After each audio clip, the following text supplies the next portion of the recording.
C'est un chantier pharaonique dans lequel s'est lancée l'Égypte. Le gouvernement fait construire une nouvelle capitale, un nouveau Caire, à 60 km de l'ancien. Cette ville sera grande comme 7 fois Paris intramuros et devrait compter 6 millions d'habitants d'ici 3 ans. Un projet fou et contesté. Voyez ce reportage de Franck Genozo et Giona Messina. Elle n'a pas encore de nom, mais aura pour mission d'incarner le futur de l'Égypte.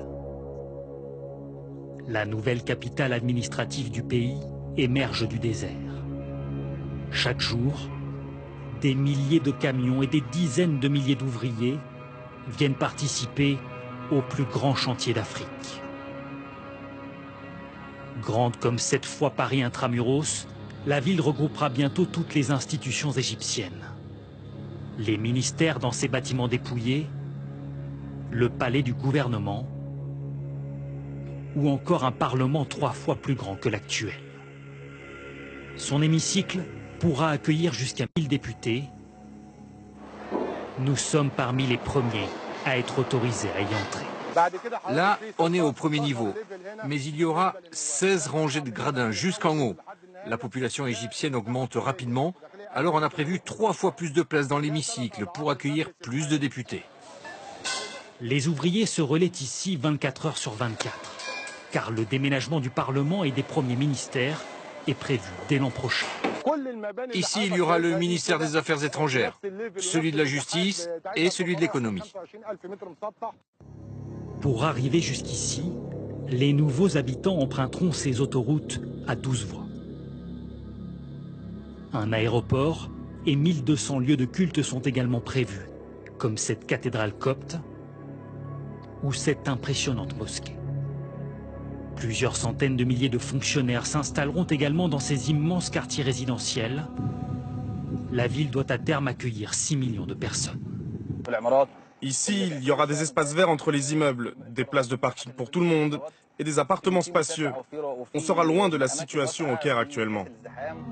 Le Caire, suffocante, encombrée, souvent paralysée par ce que les Égyptiens appellent le zarma, les perpétuels embouteillages. La nouvelle capitale s'en éloignera de 60 km et promet des espaces verts et une architecture rappelant celle de Dubaï. Le long de la route qui y mène, partout, les panneaux vantent les mérites de la future ville, à coups de noms ronflants censés convaincre les Égyptiens de rejoindre les portes du désert.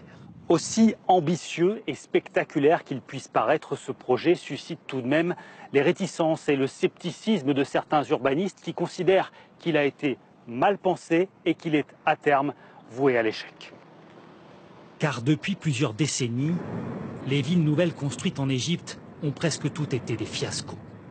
Exemple dans cette banlieue du Caire où le chantier ne semble même pas terminé. Pas de transport en commun, pas d'énergie verte, 75% de logements vides. Vous ne voyez personne dans les rues. Il y a très peu d'habitants ici. C'est peut-être la ville nouvelle où il y a le moins d'habitants. Pour cet urbaniste, la nouvelle capitale est construite trop proche de l'actuelle et sera très vite avalée par la rapide expansion du Caire. On ne construit pas une nouvelle capitale à 60 km de l'ancienne. On n'a jamais vu ça. Mais est-ce que vraiment on va transférer tous les ministères et toutes les ambassades? Est-ce que l'ambassade de France va quitter son siège au bord du Nil pour venir s'installer dans ce désert? Je doute fort. Ce projet à 40 milliards d'euros peut-il tourner au fiasco? Pour convaincre les sceptiques, le président égyptien doit lui-même s'installer ici dès l'an prochain. Il prendra, dit-on, ses quartiers dans un palais digne des pharaons, un bâtiment qu'aucune télévision n'a pour l'heure été autorisée à filmer.